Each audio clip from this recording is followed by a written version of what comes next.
Now again now we are going to another concept. Let A is a part of R. F and G are continuous, uniformly continuous on E. Moreover, F and G are bounded. F and G are bounded. Then prove that F into G, Fg. Then prove that Fg is uniformly continuous on E. When F and G are uniformly continuous, we simply prove F plus G is uniformly continuous. But here the product of two uniform continuous function is uniformly continuous only when the product of two uniform continuous functions are uniformly continuous only when the functions are bounded. That is a crucial point. In previous case, the sum of two uniform continuous functions are uniformly continuous But here, the product of two uniformly continuous functions are uniformly continuous only when the two uniformly continuous functions are bounded on given domain E. Here A is a part of R. F and G are defined from A to R. Clearly F and G are uniformly continuous on A. Moreover, they are bounded on E. Okay. F and G are bounded on A means there exists, proof is in this way. F and G are bounded means there exists m greater than 0. M is a sufficiently large positive quantity such that modulus of f of x less than or equals m and modulus of g of x less than or equals m. This is by the definition of boundedness of a function. Clear? For all except for in E. Now, F is uniformly continuous. F is uniformly continuous on A means F is uniformly continuous on A. That means for all epsilon positive, there exists a delta 1 positive such that modulus of f of x minus f of y strictly less than epsilon by m. Strictly less than epsilon by m.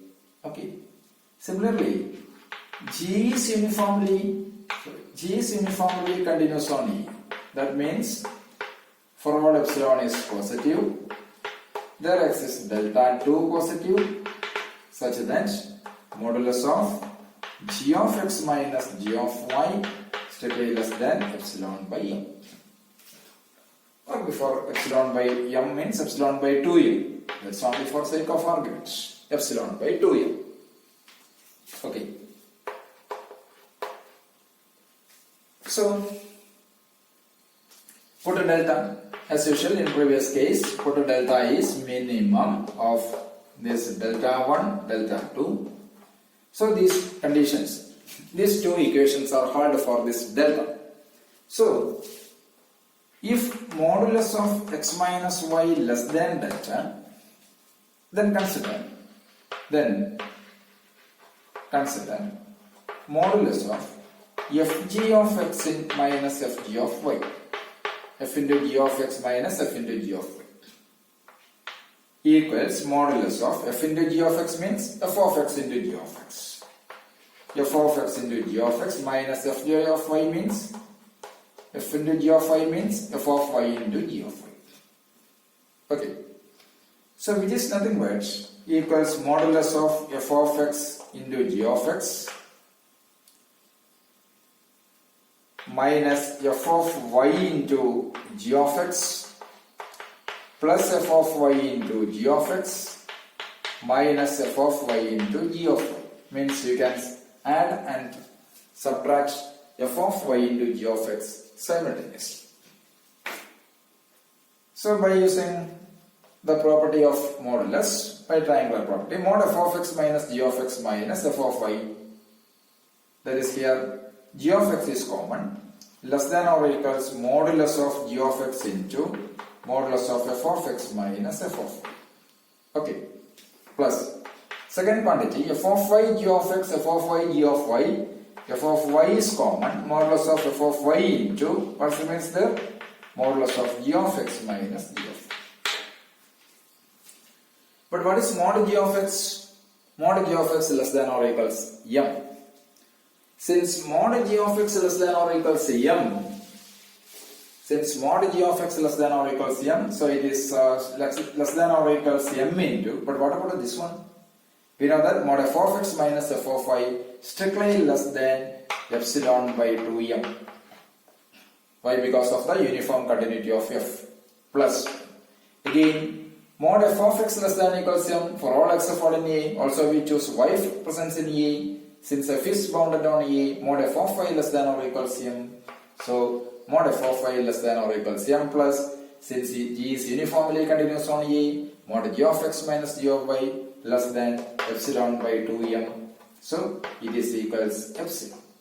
M and m cancelling each other. Epsilon by 2 plus epsilon by 2 is epsilon. That means, if we start from here, if mod x minus y less than delta, then modulus of modulus of fg of x minus fg of y strictly less than epsilon. That means f into g is uniformly continuous on E, the given domain E. So, the sum of two uniform continuous function is uniformly continuous. What about their products? Their product is uniformly continuous only when the given two functions are strictly bounded. Agreed. That is the crucial point here.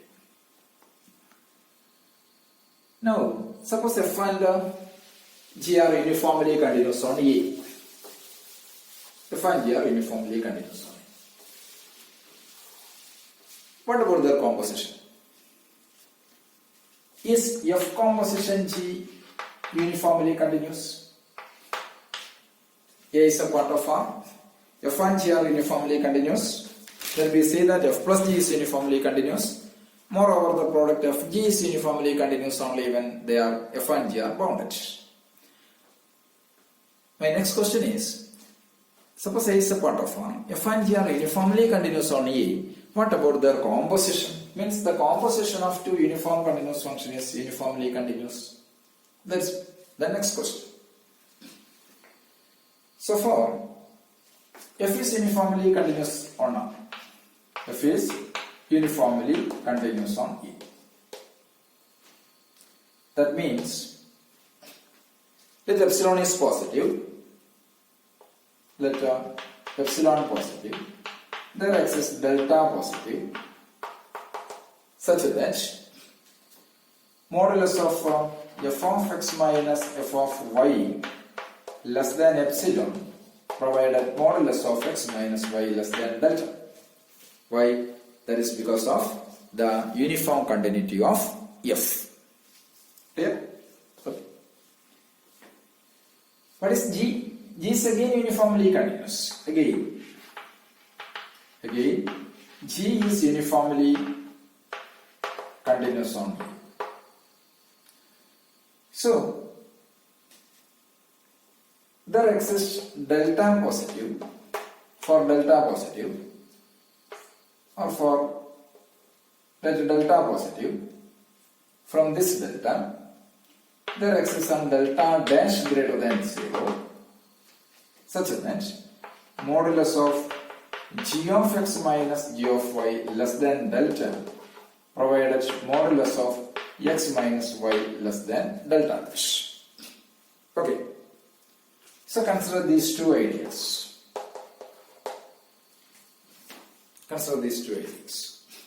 So from here, whenever if modulus of x minus y less than delta dash, we have mod g of x minus g of y. Just in this way, we have modulus of g of x minus g of y less than delta. Modulus of g of x minus g of y less than delta, when for this delta we have modulus of instead of x, here it is g of x. So according to this argument, if mod x minus y less than delta, mod f of x minus f of y less than epsilon. So for the above delta, we choose their x as delta dash positive with the mod x minus y less than delta dash, g of x minus g of y less than delta. So consider these two simultaneously, these two together. Consider these two ideas together. So we have mod x minus y less than delta dash. We have mod g of x minus g of y less than delta. Okay. So instead of x, here it is g of x. Instead of y, here it is g of y. So this idea become modulus of, instead of x, it is f of g of x minus it is f of g of y strictly less than epsilon. According to this argument. If x minus y less than delta, this one. But instead of x minus y, here it is g of x minus g of y. So you can replace x by y, x and y by g of x and g of y here. So this one. That means it is modulus of f composition g of x minus this is f composition g of y strictly less than epsilon when mod x minus y less than delta dash. So what's your conclusion? Clearly f composition g is uniformly continuous. So f and g are uniformly continuous. Their sum is uniformly continuous as well as their composition is uniformly continuous, but their product is uniformly continuous only when they are bounded. Clear?